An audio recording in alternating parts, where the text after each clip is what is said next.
All right, we are live. I am here and back on LinkedIn Live, and I'm so excited. I haven't been here in a while. I'm very excited because over the course of the next couple of weeks, I'm going to be bringing you a number of guest speakers who we're really going to be starting to dig into small law and how we can make more profit in 2025. So I'm going to kick it off with Jayson Mamaclay from Norman Professional Services. Jayson, I'm so excited for you to be here. Thank you for joining me today, and thank you for all the tech snafus. Hopefully this thing actually keeps running this time. So Oh gosh, it's the magic of live TV, right? And super happy yes. to be here, Rachel. Thank you for having me. Good. Thank you. Thank you. Yeah. Thank you for your patience. So Jayson, tell us a little bit about you because then we're gonna start digging into the ways that small law firms can make more profit. How and you have such a good perspective coming from where you work and the background that you have. So please tell everybody a little bit more about you and what you do. Yeah, absolutely. My name is Jason. I use he, him pronouns, and I'm a vice president at Norman Professional Services. No one at the company is named Norman. Walter Miller, the founder of the company, named it after his dog about 21 years ago. So we're about to hit our 21st Love year that. anniversary, servicing small businesses, including law firms of the solopreneur and small partner practice size. When I think about the work that we do, we're fractional CFOs, chief financial officers that really dictate and help to be a sounding board of strategy at the CEO level so that those at the top don't have to go it alone, that they could have somebody to be able to talk to that understands how business and how money work. And that's so invaluable because I think for so many small business owners, law firms especially, that financial background, it is not only not part of the educational upbringing, so to speak, but it's really confusing and it's so intimidating because it's make or break when you're looking at the financials. It can feel like an absolute crushing weight when it's not going well or when you're confused about it, and it's really hard to ask for that help. So when do you see folks coming to you? What are some of those typical scenarios that you see going on with small law firms, especially that drive them towards somebody like you? And I Yeah, love the dog definitely. story, by the way. I Oh love that gosh, it's yeah, no, named we after the love the dog. dog story too. Norman, the picture of Norman's on front and center on our website in the in a section about us. But Rachel, to answer your question, when people come to us, I actually want to talk about it in the lens of when people come to us and then they realize we're not what they need. Because when they think accountant, they may think a variety of different things, which realistically are different roles within an organization. We're going to talk more so during the summit about high level C suite strategy about what you should be paying attention to inside your law firm from a metrics perspective. But sometimes, Rachel, what a law firm really needs is a person to just help them keep up with invoices and data entry and making sure that that their accounting system is up to date. When when that skill set is needed, the skill set that's there is a bookkeeper skill set, that data entry specialist who's really committed to staying on top of things so that you, as a partner of an organization, don't need to worry about the little ins and outs of chasing after people, making sure that line items on invoices are correct, navigating through a practice management software to be able to get to the right documents. Ultimately, at the end of the day, while partners should be aware of everything that's going on in that space, a lot of the times what people may need, which frankly every business needs once you start making in the 5-figure range in top line revenue, is a bookkeeper to keep track of where all that money is going. Additionally, we may be coming by, and we could provide that service too at Yeah. NPS, right? Like having strong data, up to date data, so that we can actually talk about the future of the business is super critical and one of the most important first steps when folks work with us. So that's just a quick difference maker between high level strategy and line level data entry, if that makes sense. It definitely does because the work that I do is more on the operations side, but it's a similar thing. Sometimes the burden is actually that there's not a good VA in place or there's not a good Mm. executive assistant or office manager. And so all these little tasks feel overwhelming and they're taking away from the real core of the work that the lawyer wants to do, which is serve clients and grow the business. but they don't necessarily yet need that strategic level help. And so the strategy, right, is different than the day to day tactics. And you need Hmm. both Hmm. ultimately. But sometimes when you're just really starting out, it's just the biggest boost is just getting some of that early stuff off your plate. And I think bookkeeper is one of the first things to get started with. But long term, you want that guidance on what to do with these numbers. What is, okay, now that the numbers are in place, where do you go from here? And having the finance and investment background, it's like you junk in, junk out, right? You got to start with the good data. And then you can move to what do we do with this from here? How do we make proactive decisions? So I Yep, love that. I love that exactly. differentiation. Thank you. Yeah, totally. And so once you have that kind of foundation set and you get reliable information regularly, the types of things that we help clients out with in really navigating key areas of financials for their practice are number one, where do my pricing and kind of cash management strategies need to be able to drive profit, which is going to be a major component of our talk based on the type of practice that you have. Another question that we navigate is how do I forecast cash flow so that I know when I could make key investments in my organization related to bringing on a new hire or acquiring another company or making a major purchase or investment without starving the firm of Yes. much needed cash that it needs to just keep the day to day going. And how do we build up and plan for that? So, cash flow management is something that we help many clients on. And then the last is how do I, as the leader of this company, pay myself more reliably, more consistently, because it definitely is the case for lots of organizations that could be a feast or famine type situation, or worse yet, a complete labor of love, where I think, Rachel, you and I were chatting earlier, where like people just experience growth in their company but are paying themselves less as a result. And it's just like how does that equation work out, right? So Yeah, we help owners with that. that whole more revenue but less profit and more stress, like not the equation we want for people, right? We want people to Yeah. feel like all that hard all that effort that goes into maintaining your own business, and people have their reasons for it. Sometimes going out on your own is for the financial opportunity, right? You look at the partnership Mhm. track in a bigger law firm and say, hey, by the time I buy in and what I'm going to get back, I can do this better on my own. But I think there's these other sides to reaping a profit, which is the impact that you have, the flexibility you have. And I think profit helps us afford all of those things, having more confidence in what we do, right? Like the decisions in making a big investment or putting new hires and new talent into place. Like having Mhm. that confidence that that can happen is really helpful because it allows the rest of the life, your life, to be more productive and more fulfilling as well. So it's like it has these ripple effects, and I'm sure you see it with clients who are like, yeah, the books are fun, but I don't even have to think about it because you guys are helping me and you're helping me make these decisions. It's great. Bingo. You keep alluding to it, but we haven't talked about it yet. So let's go right into the event because we haven't really officially announced it on LinkedIn yet, but there is, that's okay. That's all right. We're getting there. There is an event coming up called Small Law, Big Profit, and it is an online summit in December. And Jayson is going to be one of our speakers. So, Jayson, why don't you tell us a little bit about? Let's actually talk. I don't want you to give the whole thing away in this, Oh, I but won't, I let's promise. talk about what's interesting about what you're talking about. Why should somebody pay attention? And I'll give a little frame. You're talking about some of the implications of the different billing styles you might have as an attorney and how that translates into how you have to treat your firm, the risks that you take on, as well as the upside potential. And so, besides just the simple fact that we all want to make more money and we want to do it with less risk and less headache, why should somebody pay attention to this? What have you seen as compelling about the things you and Walter Miller are going to be talking about in the summit? Yeah, absolutely. So if you keep your eyes peeled inside the agenda, viewers, you're going to be looking for um, the talk that's labeled "What flavor of attorney are you?" And you may think, "Wow, what the heck does that mean?" But Yeah. Rachel, as you alluded to, different firms kind of approach how they service and how they bill clients differently.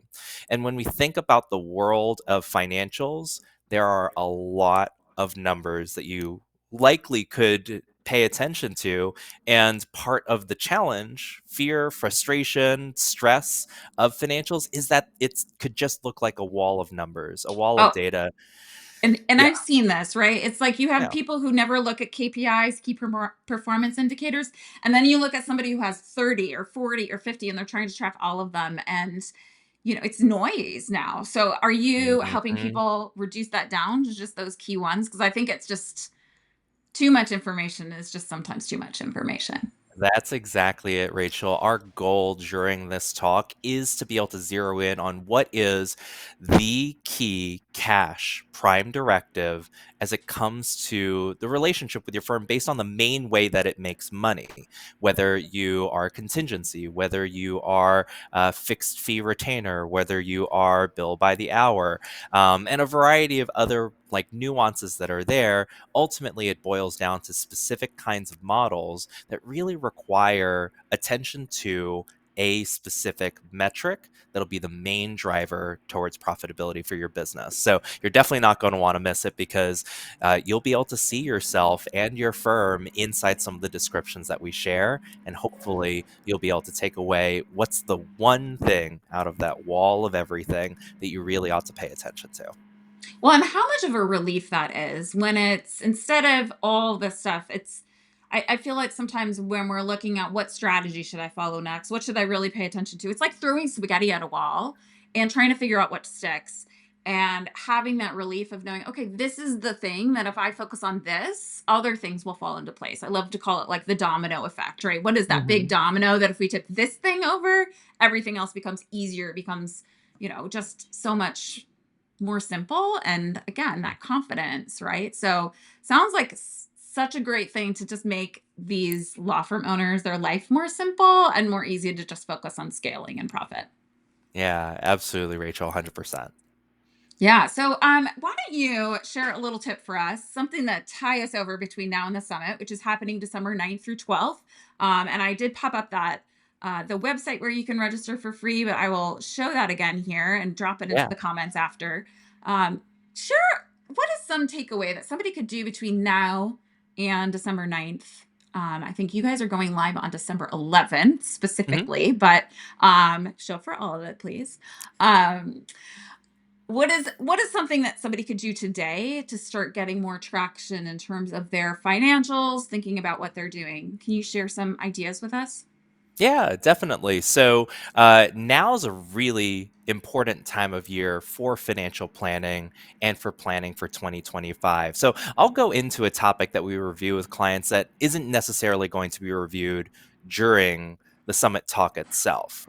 So in this particular period, you're projecting out for the next year and anticipating what it is that you want to be able to what it is that you want to be able to plan for growth for your team, and what that means across your clients, your team, your compensation, and everything. Of course, naturally, the word budget will come into play as you It's plan like the that. big B word, right? Exactly, exactly. And you want to think of the major sections inside your budget, or effectively your expense portion of the profit and loss statement. What you're looking forward to as key segments of investment in your company for the year.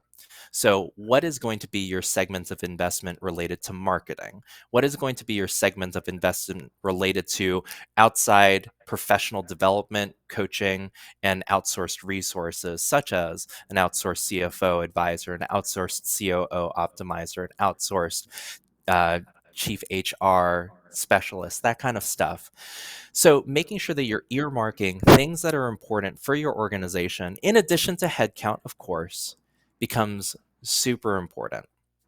Now, when thinking about what does that mean inside a budget, you will also want to think about, is this something that is a cost that's going to ramp up and down related to revenue? A cost that's going to ramp up and down related to the number of people that are in my company? Is this going to be a completely random cost set by somebody else? And really identifying what is it that is the controlling factor to determine costs. We're gonna continue to be in a time where there's a lot of uncertainty in the market. So grab what you can in terms of control and anticipation, and know what are some of the factors that are being built into that. So that's just a few budgeting tips that I'd like to be able to share, since a lot of people are probably going to be going through that right now. Yeah, and that's a great recommendation because I think starting to plan out what you want for the next year, so often we're just reacting in the moment and the finances sort of reflect that, right?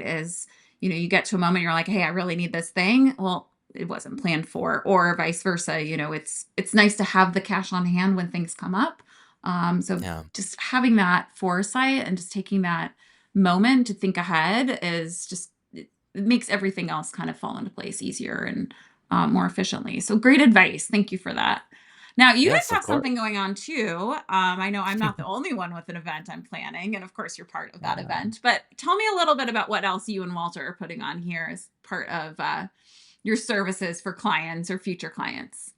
Yeah, absolutely. So it kind of segues really, really well. First, what I want to be able to share is that we post a lot of stuff on our company's LinkedIn, Facebook, YouTube, and other social media as well that give little quick injections and tips similar to what I just shared right now. I know I personally, actually, I still need to go ahead and film it. I do what's called a Mamaclay Monday Minute, where in 60 seconds or less, I'd be able to share some little quick tip about finance or entrepreneurship or just overall living as a small business owner in this wild, wacky planet we call Earth, right? So I've been really enjoying doing that over the past, gosh, is this 7 months, 8 months now at this point? I think it's 8 months this week, which I'm really, really proud of myself for developing that habit.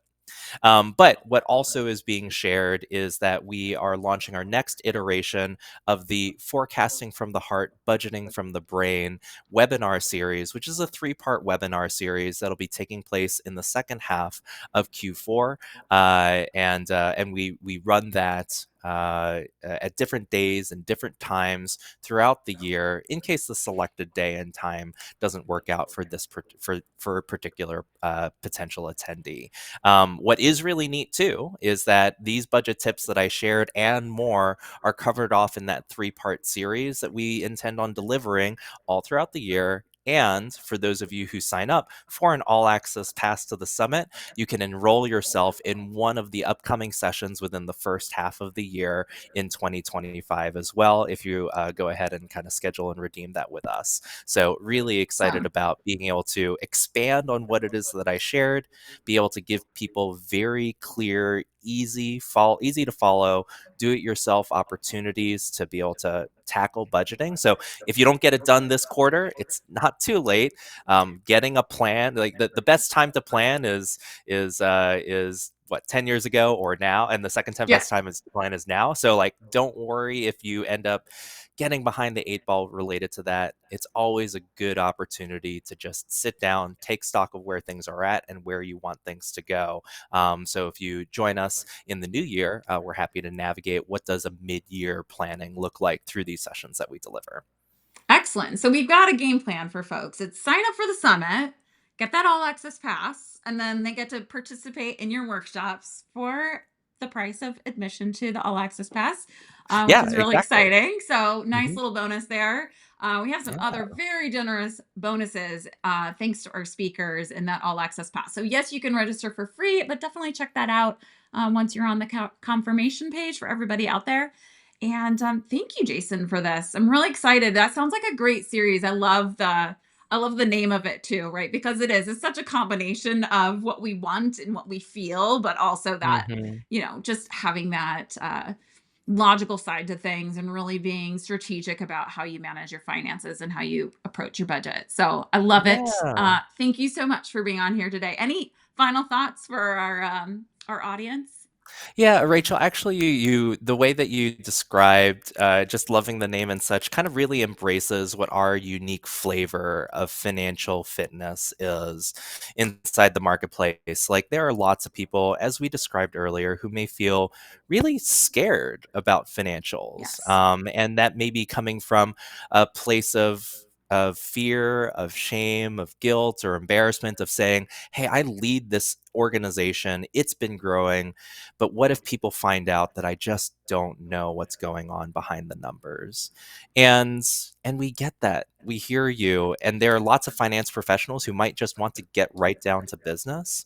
But something that myself, Walter, and the rest of Team NPS really embrace is that, yes, numbers can have a logical side to them, but the business has an emotional side to it as well. And we love being able to merge both the left brain logic of numbers and the right brain emotion of a business's why, of a founder's why they started this business and how they wanted to serve them. We really want to marry together in really strong strategy.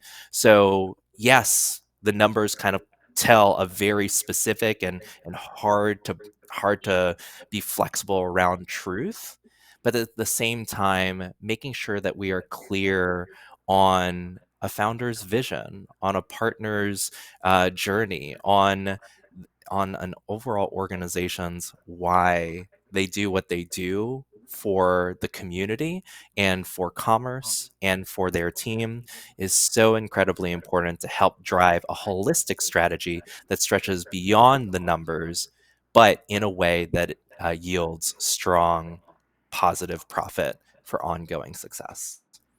And I love that you've said that because that was really when I started designing the summit. I was like, I want to call it Small Law, Big Profit. I love the name. I hope Mhm. other people do too. But I, to me, profit, yes, it's financial. There's a definition for it that's financial, but it is so much more than that. It's our way of giving back. It's our way of, just also what, yes, money is wonderful. I want everybody to be successful financially, but I also want people to be happy. I want them to find joy in their law firm. I want them to find joy in the team that they work with and the way they give to clients and back to their community. And so I just, again, yes, I feel like what you guys are doing at Norman Professional Services really just it complements so well and amplifies this message that I'm trying to get through with Small Law, Big Profit. That yes, you can show it for the money, but I think there's other things that we want to in life, and hopefully we can all deliver on that coming up here in December, and then with the work each of us does individually with our clients. So thank you again, Jayson, for being here. I'm gonna pop up on the screen just one more time the registration, and I hope everybody joins us in December for the Small Law, Big Profit Summit.